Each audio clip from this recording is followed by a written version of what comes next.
Boa noite, graça e paz de Jesus. Estamos aqui em mais uma live essa muito especial hoje, que vamos ter com o Dr. Vanderlei Pedrosa. O Dr. Vanderlei Pedrosa, ele é diretor da Faculdade Unida de Vitória, ali no Espírito Santo. A gente vai ter um papo hoje que vai tratar sobre espiritualidade brasileira. Então, hoje está sendo pelo meu canal. Você que ainda não acompanha o Conversas Teológicas, em breve tudo nós iremos fazer por lá.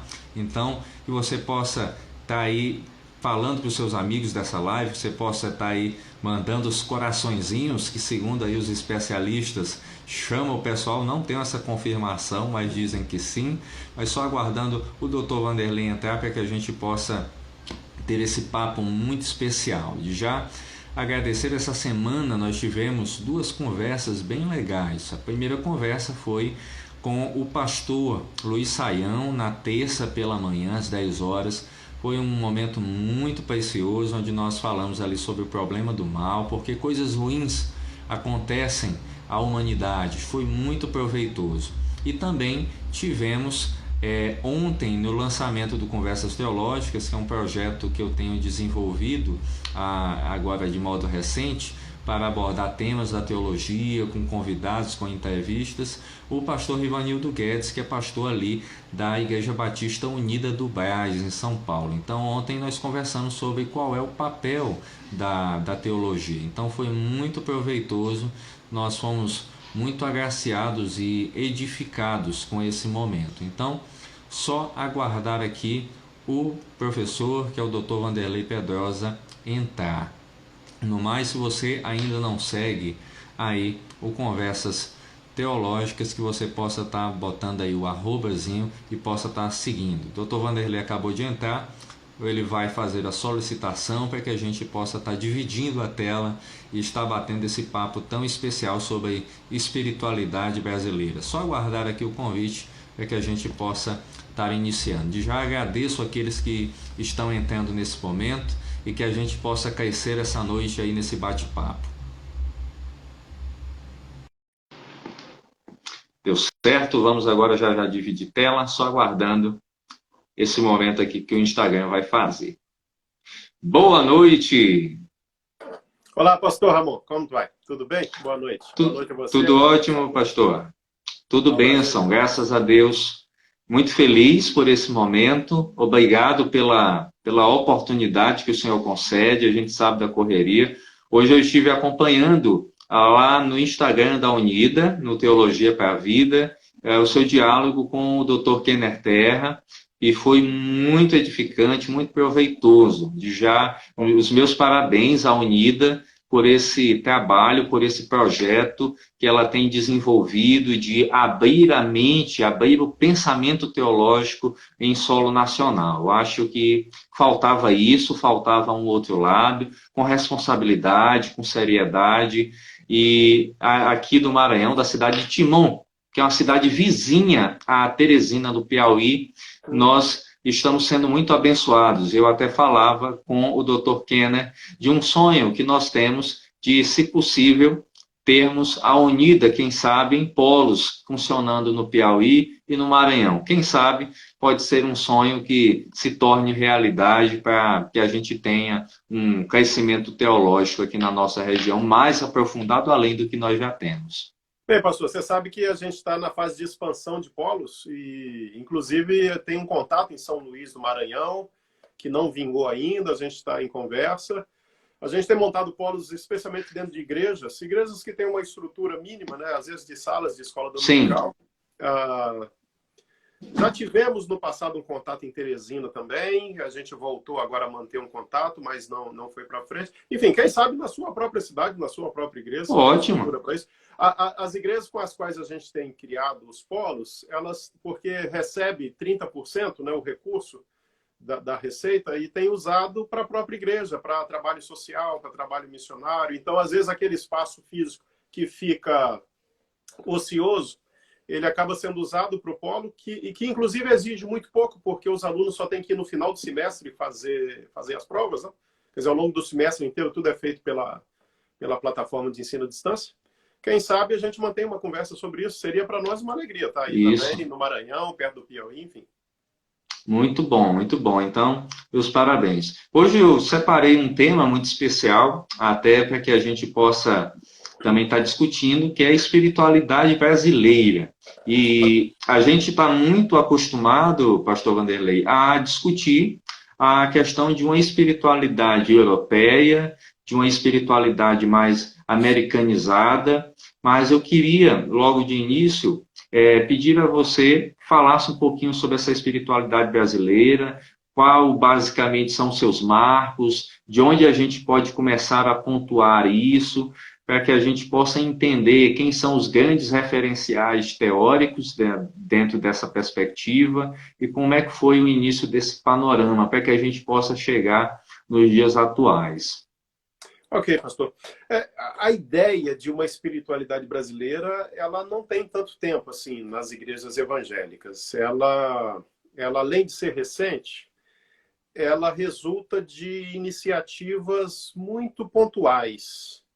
Se a gente fosse recuar um pouquinho, todo mundo aí deve conhecer o Vencedores por Cristo, que não Sim, começou como uma proposta de música e de espiritualidade brasileira. Ao contrário, é resultado da CEPAL, trazia músicas importadas, mas com o tempo foi se abrasileirando, né? Há um marco. Eu estou citando um grupo musical, mas que é um grupo que sim, valorizava, através da música, a ideia da espiritualidade, né? Tem um marco que é o lançamento de um disco de Vencedores por Cristo em 1978, chamado De Vento em Popa. Eu me recordo quando eu me converti em 84, na igreja presbiteriana, foi um dos primeiros discos, se não o primeiro que eu tive contato. Tinha um rapaz na igreja que era um violonista espetacular, que me ensinou muito no violão. Eu gostava de tocar bossa nova. Então, aquele disco ele tinha essa influência de bossa nova, especialmente de bossa nova. Eu fiquei absolutamente encantado com aquilo, né? Porque a maioria das músicas foram compostas pelo Aristeu Pires, que é um amigo com quem eu mantenho algum contato, não muito frequente, mas algum contato, filho de um pastor presbiteriano, e escreveu letras muito muito bonitas, assim, e que nos levavam a desejar exatamente o desenvolvimento de uma espiritualidade a partir dessas músicas, né, que teria um viés, vamos dizer assim, nacional, né, brasileiro. Há iniciativas atuais de alguns pastores e de alguns músicos, né, porque aí você envolve tanto o pastorado quanto a liturgia, mas, de modo geral, eu te diria que ainda há uma carência, e talvez eu vá um pouco longe demais aqui, mas a gente teria que voltar na história, porque isso é resultado de uma longa história. Isso é resultado de como se modelou a mentalidade da teologia e da espiritualidade cristã ao longo de séculos, literalmente ao longo de séculos.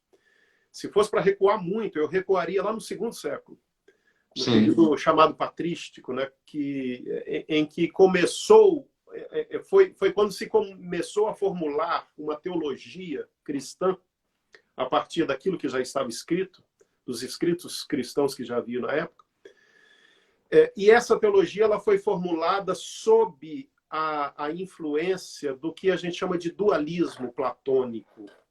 Então, assim, explicando de maneira muito rápida o que é um dualismo platônico, Sim, é uma visão grega, que também é conhecido como helênica, né, ou helenística, grega, platônica, que separa espírito e matéria. Então, nessa visão dualista, tudo aquilo, absolutamente tudo que é material, é relacionado com o que é ruim. É relacionado, para usar uma linguagem nossa, é relacionado com aquilo que é pecaminoso. Tudo que é material. Inclusive o nosso corpo físico. O nosso corpo físico, dentro dessa visão dualista platônica, o corpo do ser humano é visto como uma espécie de prisão da alma, um caixão da alma. Então, o que há de verdadeiro no ser humano é o espírito. Então, essa ideia de espírito e matéria. A matéria é tudo aquilo que é ruim, que é perecível, que é mortal. E o espírito tem a ver com tudo aquilo que é bom, que é eterno, que é sublime. Então, o próprio ser humano, isso em termos gerais, mas o próprio ser humano ele carregaria, então, essa tensão nele mesmo entre aquilo que é material e que, portanto, é ruim, e o espírito, né? Então, o dualismo platônico dizia que era necessário que o espírito transcendesse a essa matéria, transcendesse ao físico, para conseguir chegar ao alvo de todo ser humano, que é a sabedoria do espírito. Por isso que a gente vai falar de amor platônico, por exemplo, que é um amor idealizado, é esse mundo das ideias, do espírito, das coisas conceituais, das coisas não materiais, né? Como é que isso entrou na formulação da teologia cristã? Foi através de uma outra coisa que eu não vou entrar muito aqui para não embolar muito, mas um movimento que aconteceu no segundo século, conhecido como gnosticismo, né? O gnosticismo ele era fortemente influenciado pelo dualismo platônico. E muitos cristãos, das comunidades cristãs lá do segundo século, acabaram trazendo ideias gnósticas para dentro das comunidades cristãs. Inclusive, produziram muitos textos gnósticos, textos muito interessantes de serem lidos. Não vamos entrar aqui agora no mérito do que é bom, do que é ruim nesses textos. Eu só quero destacar, para poder voltar à sua questão inicial, a influência dualista desse gnosticismo que adentrou as comunidades cristãs sobre a formulação da teologia cristã. Então, se isso é verdade, Ramon, no segundo século, ele vai permanecer ao longo de todos os séculos. É impressionante isso. Alguém que está nos ouvindo poderia falar, mas caramba, o negócio que aconteceu lá no segundo século está me influenciando hoje, aqui no Maranhão, ou aqui no Espírito Santo, no Brasil. A resposta é sim, está nos influenciando até hoje. Então, a teologia, ela foi se desenvolvendo, a teologia cristã foi se desenvolvendo sobre essa base dualista. Então, eu vou te dar o exemplo de um tipo de espiritualidade que se desenvolveu ali no terceiro, quarto século e que está aí até hoje. É a espiritualidade dos mosteiros, dos monges. Então, qual era a ideia? Por que o monge ou a monja, né?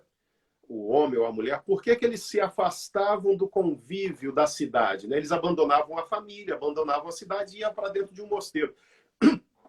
Os primeiros mosteiros cristãos foram construídos no final do terceiro século, por volta do ano 270, 280, mais ou menos. E por que eles faziam isso? Então, os primeiros monges cristãos eram eremitas. Eles iam sozinhos. Eles iam para cavernas, por exemplo, lá no Egito, lá no deserto do Egito, e iam viver sozinhos. Depois começou a ter tanto eremita que eles resolveram se juntar e, ao invés de cada um ficar vivendo numa caverna, vamos fazer uma para viver todo mundo junto. Então, fizeram a chamada casa monástica.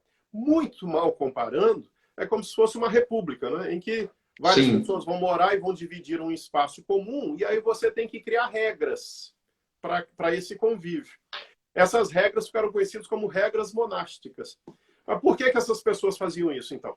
Faziam porque entendiam que o verdadeiro caminho para Deus, ou seja, a espiritualidade, ela exigia que você negasse essa vida física material. Percebe como é que eles estão influenciados pelo dualismo platônico?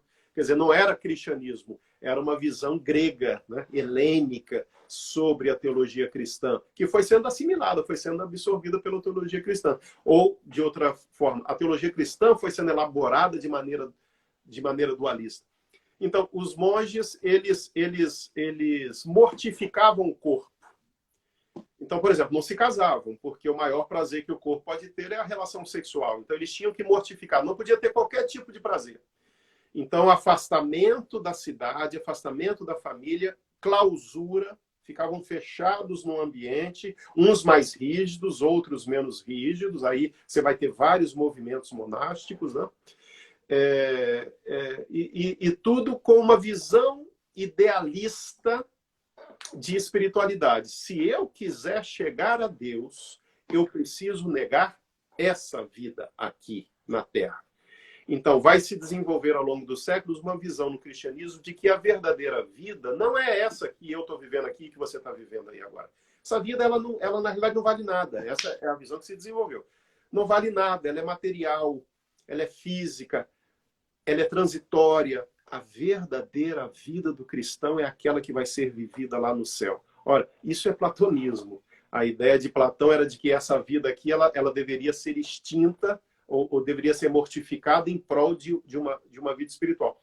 Se você lê um texto de Platão sobre a morte de Sócrates, chamado Fédon, diz que Sócrates, os discípulos estavam lá com Sócrates chorando, tristes, porque ele seria morto, ele estava na prisão, ele teria que tomar um veneno, e aí eles estão chorando e o Sócrates está dizendo para eles o seguinte: olha, não chorem porque a morte é uma alegria para o sábio, o verdadeiro sábio, porque significa que eu vou me livrar desse corpo e a alma ela vai transcender e vai voltar então agora para o Deus totalmente espiritual, vai se tornar um com esse um que eles chamavam de um inefável, né?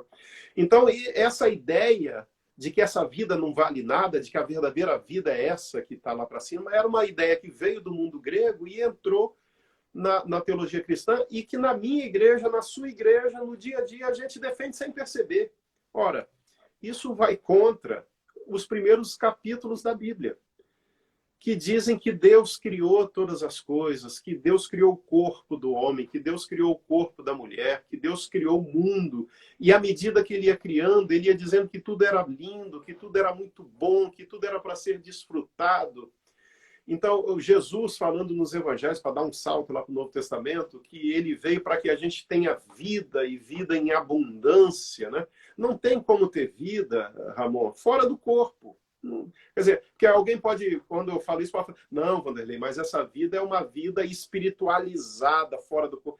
Não há vida fora do corpo. Eu vivo a minha vida aqui no corpo, nesse momento. E ele está querendo que essa minha vida seja uma vida plena, abundante, né? Então, você vê como que a espiritualidade foi se desenvolvendo ao longo dos séculos, já ali nesse sistema monástico, porque todo mundo sabe, ali a partir já do primeiro século, final do primeiro século, segundo século, terceiro século muito, nós temos os mártires cristãos que estavam sendo martirizados, jogados às feras pelo Império Romano, foram muito perseguidos pelo Império Romano, milhares de cristãos foram mortos.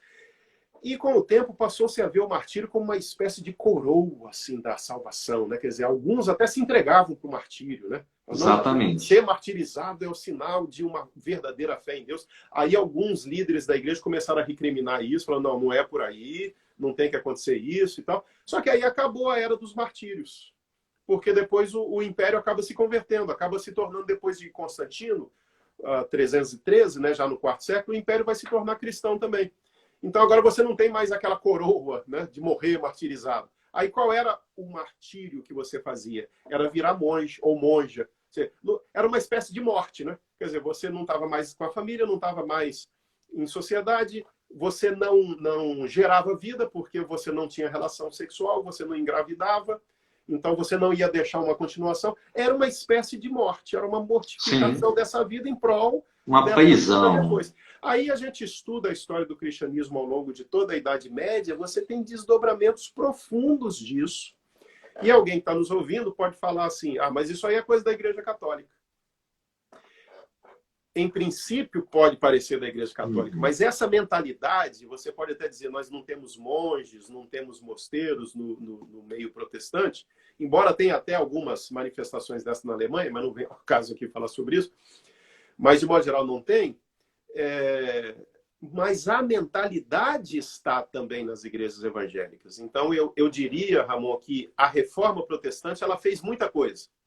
Ela reviu um monte de coisa. Ela repensou um monte de coisa. Ela repensou a teologia, repensou o sistema de governo da igreja, a liturgia, as confissões de fé foram produzidas e tal, mas a reforma não repensou tudo e não refez tudo. Ela manteve algumas coisas, e uma delas que foi mantida pela reforma, ou melhor, eu poderia dizer, ela não foi repensada pela reforma, foi exatamente essa influência dualista sobre a teologia cristã. Para você ter uma ideia, as famosas Institutas de Calvino, lá no livro quarto, são 4 livros, né? No quarto livro, há uma frase de Calvino em que ele diz exatamente assim, eu vou citar literalmente, Calvino diz assim, o corpo é um caixão da alma. Quer dizer, ele ainda plagiou, porque ele nem citou Platão, e na realidade ele estava pegando uma frase de Platão. Quer dizer, o corpo é um caixão da alma. Como é que você concilia isso com Gênesis, né? Com a criação do corpo, né? Como é que a gente concilia isso, Ramon, com o fato de que Jesus, de que Deus, quando nos escolheu, quando escolheu nos salvar, quando decidiu nos salvar, ele o fez se tornando corpo. Foi o Jesus de Nazaré, o homem que viveu com o corpo. Quer dizer, é ali que eu me aproximo de maneira muito especial de quem é Deus, de fato. Quando Deus se torna um ser humano pleno, né? Então, toda essa visão que parece tão distante, né? Eu fui tão longe aqui, parece tão distante, mas os desdobramentos são muito presentes. Eu vou dar exemplos da minha igreja. Logo quando eu entrei também para a igreja, eu me lembro que era proibido, por exemplo, eu tocar no violão música que não fosse da igreja. Eu só podia tocar música da igreja porque era música profana. Esse negócio de sagrado e profano, olha o dualismo, né? Sim. A ideia de que eu não poderia ir na praia em determinados dias, por exemplo, no domingo. Você tinha que sacralizar um dia, você tinha que sacralizar espaços. Havia uma briga horrorosa na nossa igreja, se podia bater palma no templo, se não podia, se podia usar bateria ou não, porque aquele templo, aquele espaço físico era sagrado, o de fora era profano. O salão da mocidade podia, não era sagrado. Então você vai vendo esse dualismo o tempo todo nessas coisinhas, nessas brigas, nessas intrigas que acontecem na igreja, para não falar de coisas mais graves que aconteceram ao longo da história como resultado disso. A própria escravidão. Quando os portugueses, católicos, cristãos chegam na América Latina, eles vão matar os índios porque já tinham batizado. Porque a ideia era assim, não, nós já batizamos, então nós já salvamos a alma, o que importa é que a alma vá para o céu, com o corpo você pode fazer o que você quiser. Os africanos, você podia escravizar o corpo. Falava assim, não, mas nós demos a ele a melhor coisa que ele podia ter, nós demos a ele o cristianismo, então ele está com a alma salva. O corpo é corpo, pode fazer o que você quiser com o corpo, pode escravizar. Veja que loucura, né? Como que a teologia levou a isso. E convivia-se com as missas, aí você falava assim, mas é coisa de católico. Vamos lá para os Estados Unidos, os protestantes fizeram exatamente a mesma coisa com índios e com africanos lá. Com a mesma lógica, com a mesma teologia, estavam nos cultos, os diáconos das igrejas eram senhores de escravos, pastores eram senhores de escravos, professores de teologia eram senhores de escravos. Era a ideia que se chamava no século XIX, lá nos Estados Unidos, de doutrina da igreja espiritual. Era uma maneira de se justificar a escravidão, porque a pergunta era como é que pode cristãos que se apresentam para o mundo como os verdadeiros cristãos terem escravos? Então, eles criam uma teologia para justificar, assim como aqui o catolicismo criou toda uma teologia para justificar o genocídio na América Latina, os protestantes também criam uma teologia lá. Vão dizer basicamente o seguinte, que o papel da igreja é a salvação das almas. Essa é a doutrina da igreja espiritual. A função da igreja é espiritual. Ela tem que cumprir o papel espiritual, levar as pessoas a Deus e salvar as almas dessas pessoas. A igreja não é responsável pelas questões civis, políticas, isso daí é uma coisa do Estado. Quer dizer, é uma dicotomia, né? É um dualismo, sem contar que boa parte das pessoas das igrejas eram as pessoas do Estado, né? Especialmente nos Estados Unidos. Só tiveram um presidente católico, todos os presidentes na história inteira dos Estados Unidos eram protestantes, toda a liderança, inclusive o atual presidente e tal. Então, essa visão de uma espiritualidade dualista que rompe com a realidade presente em prol de uma realidade que a gente nem conhece plenamente, ela vai influenciar a história toda do cristianismo, do protestantismo, dos evangélicos, e está na minha e está na sua igreja até os dias de hoje. Depois de dar essa volta toda, Ramon, eu concluo dizendo, é por isso que é muito difícil nós desenvolvermos uma espiritualidade plenamente brasileira. Porque aí nós temos que lembrar de uma outra coisa. Pensa no globo terrestre, né? Acreditando que é um globo terrestre e que a Terra não é plana. Então você pensa no norte global e no sul global. Toda essa teologia ela foi elaborada no norte global. Um lugar frio. Frio no sentido climático e frio em termos de relações, de contato físico e tal. Então, essa teologia é trazida para baixo, para o sul global, pelos missionários. Um lugar quente, quente em todos os sentidos, em termos de clima e dos relacionamentos. É o clima tropical, que está presente aqui, está presente na África, está presente na Ásia, que são os grandes campos missionários do século XIX, né? América Latina, África e Ásia, né? Ou seja, o sul global. E aí, então, eles, quando chegam aqui, se ressentem do tipo de cultura que nós tínhamos, do tipo de roupa, porque naturalmente num clima mais quente você usa menos roupa, as relações, porque eu vou falar agora especificamente aqui da América Latina, né, e aqui do Brasil, que mais nos interessa, o fato de nós termos sido colonizados por culturas ibéricas, né, espanholas e portuguesas, e latinas, né?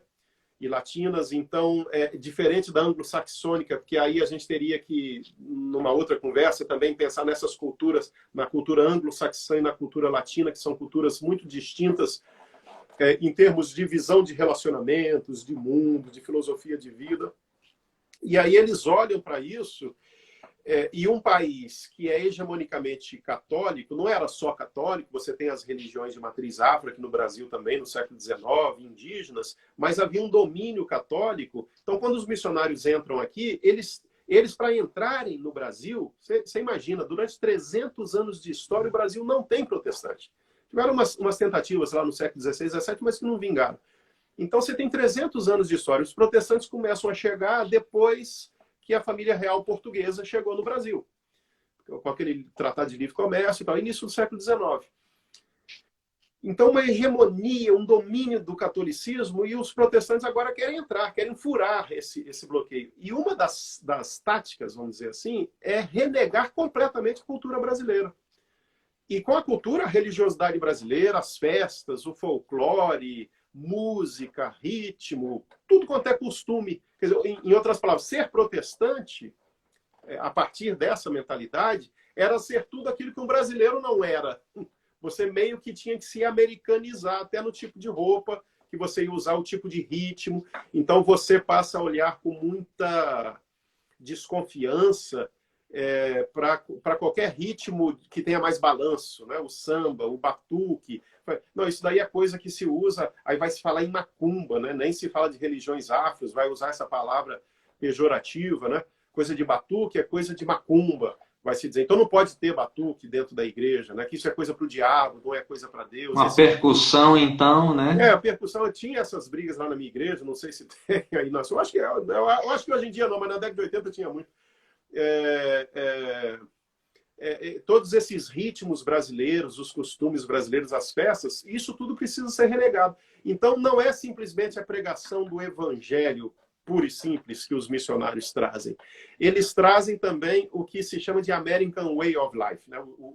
A maneira americana de se viver, o estilo americano. Então, meio que se confunde a cultura americana, norte-americana, com o evangelho.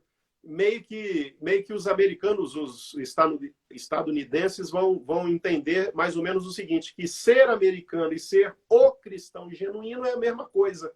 Quer dizer, cultura americana e ser cristão genuíno passa a ser meio que a mesma coisa. Os missionários trazem isso para cá, para a África, para onde eles vão. E aí vai renegar todas as outras culturas. A ideia deles era não apenas trazer as pessoas para dentro da igreja, mas convertê-las a um estilo de vida superior, nesse caso o anglo-saxão, diferente do latino. E essas coisas precisam ser repudiadas.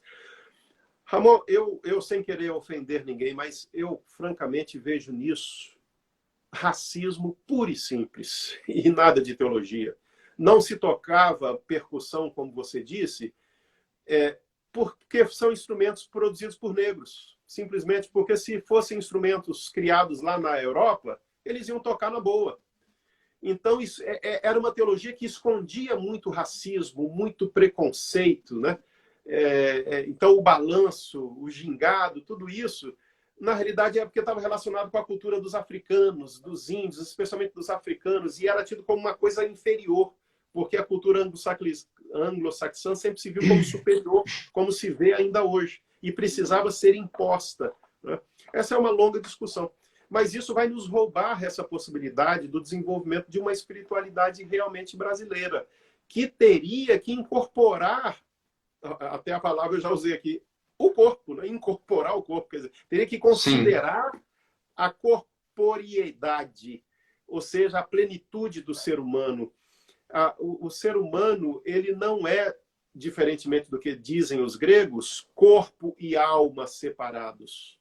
A visão semítica, que era a visão de Paulo, que era a visão do mundo semítico, onde a Bíblia foi construída, era a visão de um ser humano integral. Ele é corpo e alma ao mesmo tempo. Não existe uma alma andando por aí sem um corpo, não existe um corpo andando por aí sem uma alma. Existe um ser humano, corpo e alma andando por aí.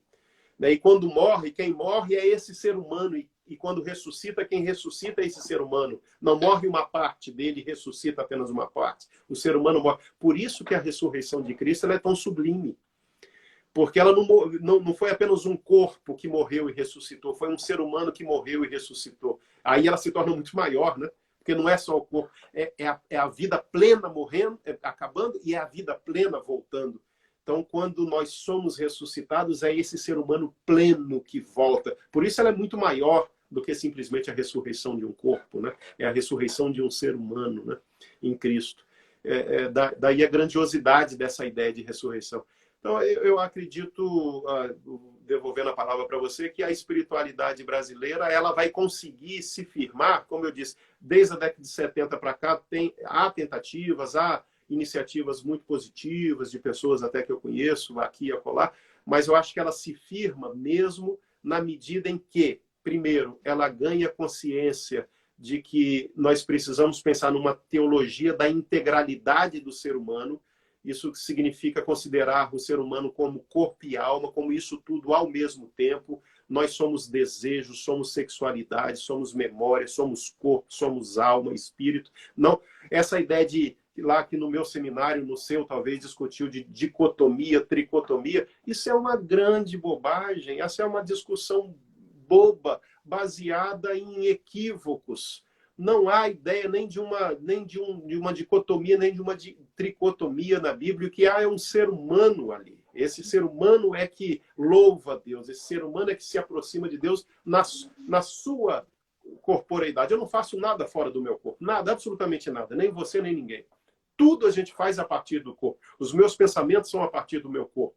A minha vida é a partir do meu corpo. Tudo que eu faço, o que a gente está fazendo aqui agora é a partir do nosso corpo. Então, a vida toda é vivida a partir daí. Quando eu cultuo a Deus, eu cultuo a partir do corpo. Você vê lá o judeu, como é que ele fica assim, balançando o corpo? É porque ele está ali com a mente, está com o coração, está com o corpo. Tudo aquilo está louvando a Deus. Davi louvava a Deus dançando, né, mexendo com o corpo, tocando instrumentos, pulando de alegria, cantando, exaltando. A alma dele se engrandecia. Era o ser humano na sua plenitude que engrandecia a Deus. Então, a gente precisa primeiro superar esse dualismo, que não é uma tarefa simples, porque isso está aí desde sempre. E, em segundo lugar, eu diria a coragem do rompimento com esses resquícios dessa influência de uma cultura exógena, de uma cultura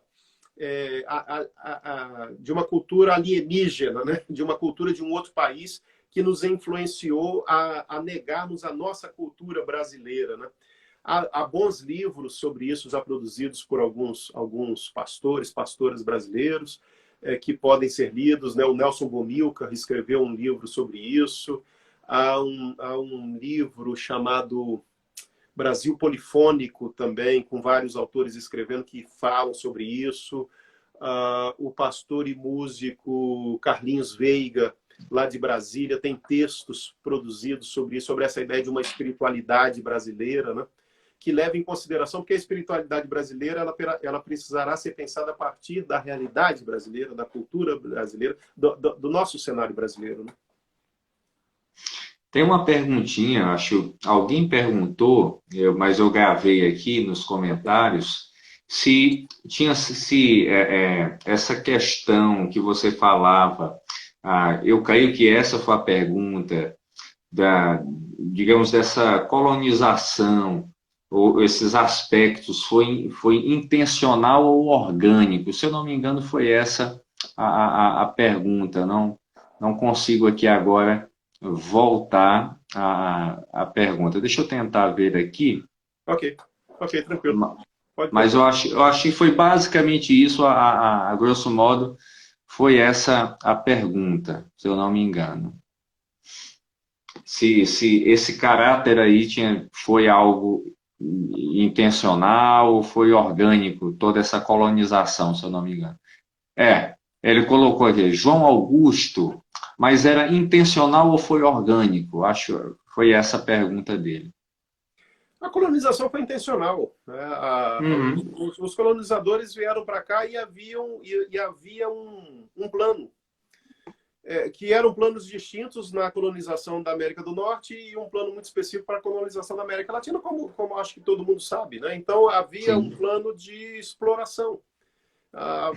Vários textos, vários livros que mostram isso, né? O objetivo da matriz lá em Lisboa, no caso aqui do Brasil, era trazer para o Brasil, deixar no Brasil os degredados, quer dizer, aquelas pessoas que não era interesse de Lisboa ter lá, eram criminosos, muitos deles, que eram deixados simplesmente aqui.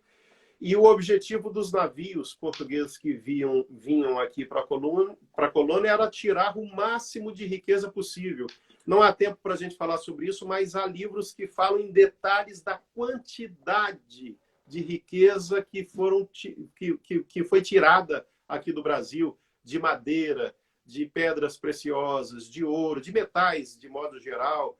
É um negócio assim, muito maior do que o que a gente imagina. É por isso que algumas pessoas chegam a defender hoje que dívida externa já está paga há muito tempo, porque se você considerar essa história mais longa, né, boa parte do que a Europa é hoje, ela deve exatamente a essa exploração sem limites do sul global. A Inglaterra, vocês sabem, ela esteve no mundo inteiro, né? Ela teve colônia no mundo inteiro, por isso que se falava que era um império em que o sol não se punha, né? Porque quando se punha num país, estava nascendo outro e eles estavam presentes em tudo quanto é canto. Então, há uma exploração obviamente, para essa exploração você precisa de mão de obra. Como não havia mão de obra suficiente, primeiro usaram os índios. Quando viram que os índios não iam dar conta, até pela cultura indígena e pela dificuldade, às vezes, de entrar nas florestas, né, e capturar os índios, eles começam a fazer o tráfico negreiro, né? Foram 12 milhões de escravos, né? Que boa parte não conseguiu chegar porque foi morrendo ao longo do caminho. Dos 12 milhões de escravos no mundo, 4,8 milhões vieram aqui para o Brasil. Então, o Brasil foi o país que mais trouxe escravo disparado, né? Disparado. Considerando a América Latina, praticamente metade dos escravos de toda a América Latina vieram aqui para o Brasil. Qual era o objetivo disso? Era um programa de exploração, de roubo, literalmente, das riquezas do país, usando mão de obra escrava.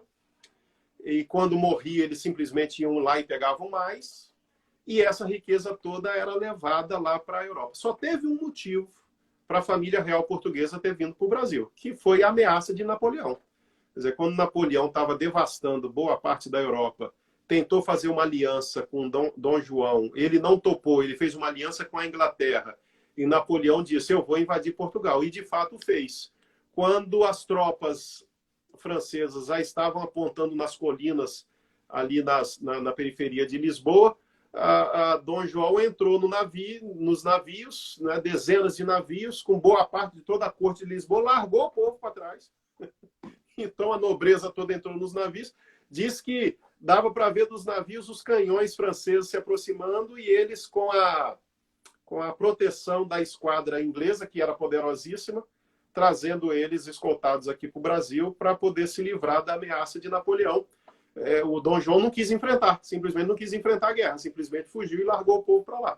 E aí, chegando aqui no Brasil, em 1808, ele tem que criar um contexto que seja, vamos dizer assim, digno de ter um rei aqui no Brasil, de ter um regente aqui no Brasil. Aí vão começar, pela primeira vez, alguns investimentos de fato aqui no Brasil, porque até então era só exploração. E isso vai se dar, num primeiríssimo momento, ali no Rio de Janeiro, né? Com a construção do Jardim Botânico, de ruas, né? Porque as ruas tudo tinha esgoto a céu aberto. Ou seja, ele vai arrumando a cidade, construindo o seu palácio, né? Aquele museu imperial que infelizmente pegou fogo, que era o palácio, né? O museu ali de São Cristóvão, que pegou fogo, da Quinta da Boa Vista.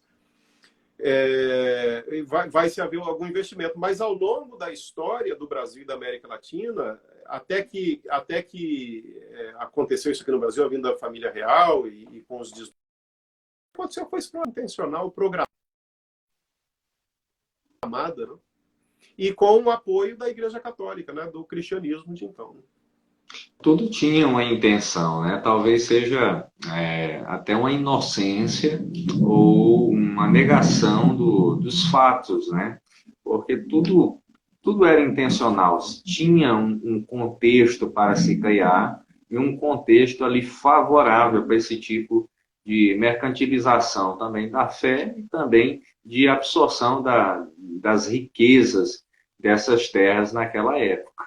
Então, é bem claro isso. E você precisa de uma teologia para justificar isso, né? Quer dizer, Exatamente. para poder não falar que era simplesmente violência militar, né? Violência governamental, você tem que ter uma teologia que cria um verniz, né? Que dê uma outra aparência. Então, você sacraliza a violência. E aí entra o dualismo. Nós batizamos o negro, né? E agora ele virou cristão, a alma dele vai para o céu. Pode ter o bem maior do que isso? E você pode escravizar. Então você tenta dourar a pílula, como se diz, né? Através da teologia. Então a religião cristã, ela vai ser, infelizmente, Ramon, ela vai ser aliada desse processo de violência gigantesco que foi cometido contra os povos ameríndios que viviam aqui na América Latina e contra os africanos. Eu vejo muita gente, esse revisionismo histórico, a gente comentava na live de hoje à tarde, dizendo que a escravidão já se pagou, que não tem mais nada disso. Ora, isso é um completo desconhecimento de como as consequências de tal estrutura que durou séculos aqui, como que as consequências elas são longínquas, elas vão muito longe. Lembrando que o Brasil foi o último país do mundo a abolir a escravidão. Isso já em fins do século XIX, finzinho do século XIX. Então você tem aí quase 400 anos de escravidão, 350 anos, quase 400 anos de escravidão. E como que você acha que isso agora já se resolveu? Basta olhar as estatísticas. Não é uma questão ideológica, Ramon, que eu estou falando. Olha para as estatísticas. Sim. Né? As estatísticas do número de presos no Brasil e aí a quantidade de brancos e de negros que estão presos. Quando foi que nós tivemos um presidente negro? Os desembargadores, de modo geral, né? Quer dizer, os grandes empresários, as pessoas que têm poder, com algumas exceções, são pessoas brancas, né? Então, as pessoas que conseguiram diplomas, que chegaram a um doutorado, então, a maioria são pessoas brancas. De 2007 a 2017, 315 mil jovens foram assassinados no Brasil. Isso são dados do Fórum de Segurança Pública, isso está na internet, você tem várias... E o IPEA, tem um relatório importantíssimo do IPEA, que é um órgão do governo, portanto, não é coisa de esquerdista, de nada disso. É um órgão do governo que mapeou tudo isso. 70% desses jovens mortos eram negros. Então, as consequências sociais e econômicas são gravíssimas, duríssimas e se fazem presentes até hoje. Então, existe sim uma dívida desse país com os índios, com os povos indígenas, com os afrodescendentes, em função de uma história de dominação, né, de domínio e de violência, cujas consequências estão aí até hoje. Nós não podemos tapar os olhos para isso, não podemos fazer de conta que isso não está aí, até porque, se não existe mais a escravidão como instituição, existem processos que lembram, num certo sentido, a escravidão, para não falar do trabalho escravo, que é um problema sério no Brasil, né? Volta e meia a gente está vendo madeireiras, por exemplo, né, sendo visitadas pela Polícia Federal com trabalhos de escravos, lá, que são considerados escravos, né? Para não falar disso, a própria relação continua sendo uma relação de dominação, uma coisa meio Casagrande e Senzala ainda está presente aí, né? Isso tem que ser enfrentado com coragem. E nós, evangélicos protestantes, que temos uma longa história relacionado à luta pelos direitos humanos, né? Os direitos humanos, infelizmente, virou no Brasil xingamento, né? Você falar de direitos humanos, é coisa de comunista. Não estou falando nada disso. Não tem nada a ver com isso. Se a gente estuda a história do protestantismo, o protestantismo ele não tem uma única linha. O protestantismo também é contraditório, também é dúbio. Você tem, por exemplo, há 200 anos atrás, você tem protestantes lá nos Estados Unidos defendendo a escravidão. Lembra da doutrina da igreja espiritual que eu comentei? Então, pastores presbiterianos escreveram sobre isso na época, né? E de outras denominações. Inclusive, indo na Bíblia, justificando na Bíblia a escravidão, citando o versículo bíblico. E nesses mesmos 200 anos atrás, você tem pastores também presbiterianos, batistas, dizendo que a escravidão era um pecado. Então, todos eram protestantes, todos frequentavam essas denominações, mas você tinha as duas coisas. Uns usando a Bíblia para dizer que a escravidão era a vontade de Deus e outros dizendo que era um atentado contra a dignidade de Deus, que era um pecado absurdo que precisava acabar. Então, obviamente, eu quero me identificar naturalmente com esse protestantismo libertário. E aí, se você estuda esse tipo de protestantismo, que remonta ao século XVI, XVII, a gente vai percebendo que essa ideia que nós chamamos hoje de direitos humanos, ela esteve muito ligada, relacionada a esses movimentos protestantes libertários. Por exemplo, os batistas mesmo. Um dos grandes heróis da história da Igreja Batista, da qual você é pastor, é o Roger Williams, que foi para os Estados Unidos no século XVII, e ele tem um texto, está na internet, você consegue achar até na internet, está em inglês, em que ele fala contra a escravidão, ele combate o massacre dos índios, ele fala, inclusive, da paz e da relação fraterna com muçulmanos, com judeus, com católicos. Isso um batista do século XVII dizendo. Aí você tem os Quakers. Os Quakers é um grupo protestante também do século XVII, né, fundado em 1650, por George Fox. De todos os grupos protestantes da época, o que mais se destacou foram os Quakers. Os Quakers, eles eram radicalmente contra a escravidão, contra a violência, eram pacifistas, né? Eles eram descendentes daqueles antigos movimentos anabatistas, né? Eles eram pacifistas, eles fundaram uma colônia Quaker nos Estados Unidos, que hoje é o estado da Pensilvânia. Quem fundou foi um Quaker chamado William Penn, por isso deu-se o nome de Pensilvânia. E ali ele proclamou que a Pensilvânia, a colônia da Pensilvânia, seria uma terra de liberdade para todas as religiões.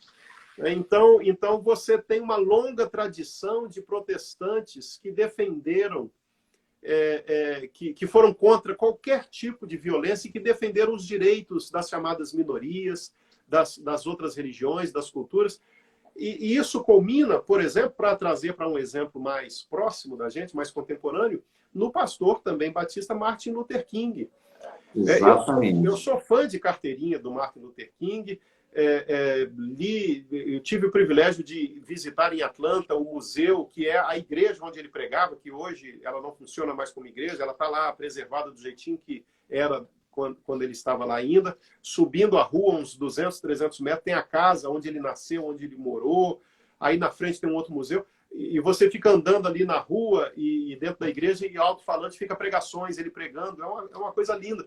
E tem uma biografia dele. Deixa eu ver se ela está aqui comigo.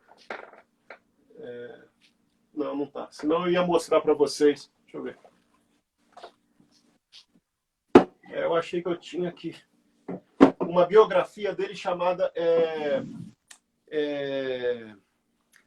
o nome é esse mesmo, Autobiografia de Martin Luther King. Ela, na verdade, não foi ele que escreveu, porque ele foi assassinado em 68, mas ela foi organizada por um professor que é o maior estudioso, também já falecido, do pensamento de Luther King, chamado Claiborne Carson. Esse livro está publicado em português. Só que o que ele fez, não foi Luther King que escreveu, mas ele escreveu essa autobiografia a pedido da viúva do King, do Dr. Martin Luther King, a Coretta King, também já falecida, né? Então ela contratou esse professor e pediu que ele produzisse e cedeu a ele arquivos pessoais, cartas, documentos, recados. Aí ele se debruçou sobre vários livros que o Martin Luther King tinha escrito e nos quais haviam relatos autobiográficos espalhados em livros. Ele juntou isso tudo, pegou todos esses documentos e escreveu esse livro na primeira pessoa, como se o Luther King estivesse escrevendo, porque ele está usando esses documentos, essas palavras. No final, ele deu para a Coreta, ela leu de capa a capa e homologou, falou, meu marido teria escrito isso. É um livro fenomenal, fenomenal, que mostra, a meu ver, esse tipo de espiritualidade. O tema espiritualidade, alguém pode falar, mas cadê a espiritualidade? Porque, para mim, Ramon, espiritualidade tem a ver com essa vida plena. Espiritualidade não é eu me desencarnar dessa vida, simplesmente fechar meus olhos, abrir, levantar minhas mãos lá na igreja e louvar. Isso faz parte da espiritualidade, eu não estou criticando isso. Mas a espiritualidade não se restringe, não se resume a isso, e nem sequer a uma vida por vir. Eu tenho que viver a minha espiritualidade nesse engajamento com as coisas do bem, com as coisas da justiça, com as coisas da paz. É na minha verdadeira humanidade, uma humanidade vivida, comprometida com justiça, com paz, com a não violência. É aí, Ramon, que eu acredito que a gente encontra a verdadeira espiritualidade. A espiritualidade não é uma desencarnação, ao contrário, é a vida vivida de maneira plena e, obviamente, comprometida com esses valores que a gente vê lá na história do Dr. Martin Luther King, que é tão inspiradora para nós. Eu sugiro muito que vocês comprem e leiam esse livro, encontrem aí na internet, né? Muito bem, muito bem. Muito bom, pastor Vanderlei, a gente vê e desmistificar essa ideia que espiritualidade está apenas associada a um levantar de mãos, está apenas associada a uma reflexão no quesito de orações, mãos levantadas, olhos fechados, e é sempre bom a gente colocar um parêntese que isso faz parte, sim, da espiritualidade, mas não é o todo da espiritualidade. Uma real espiritualidade, como você bem colocou, se importa com justiça social, se importa com o outro, não vê na desigualdade algo que eu possa olhar e simplesmente me aquietar e entender, não, como a minha pátria é o céu, então, ou aqui não faz sentido, não. Se a minha pátria é o céu e o reino de Deus começa em mim e começa a partir das minhas ações, eu vou fazer o possível e o impossível para que no lugar onde eu estou, as desigualdades, a quebra desses paradigmas sejam revertidos.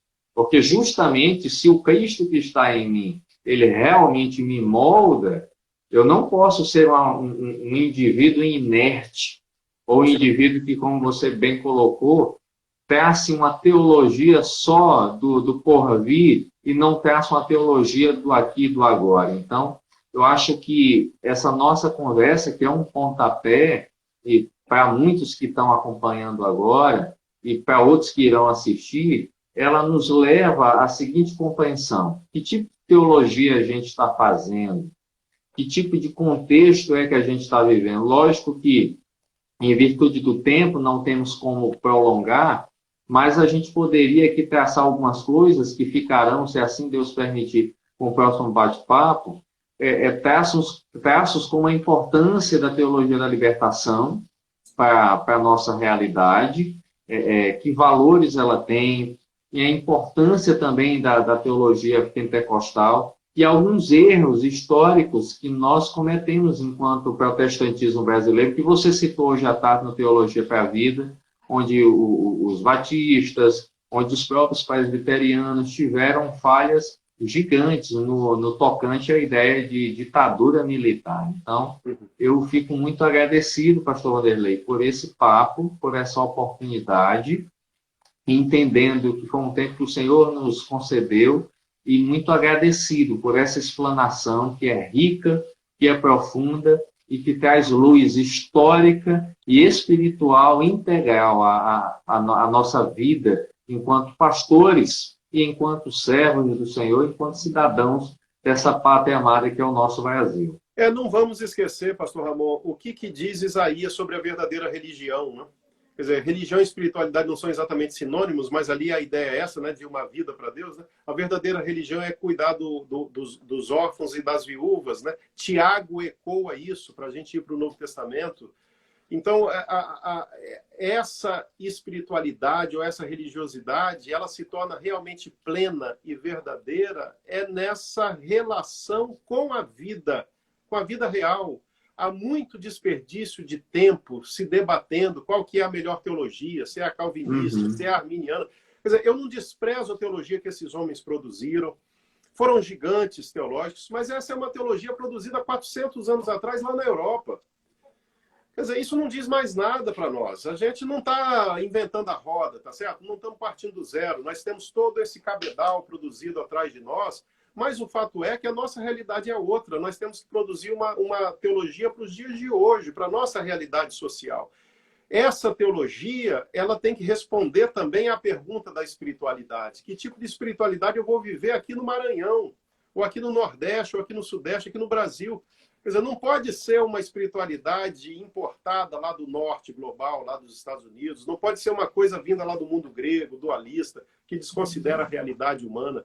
A gente tem que viver a espiritualidade, a religiosidade, a vida com Deus. Primeiro, baseado nessa noção de que a verdadeira vida com Deus a gente vive no enfrentamento das questões profundas da sociedade. Se não quiserem acreditar em mim, leiam o Sermão da Montanha. Está lá no Sermão da Montanha, isso.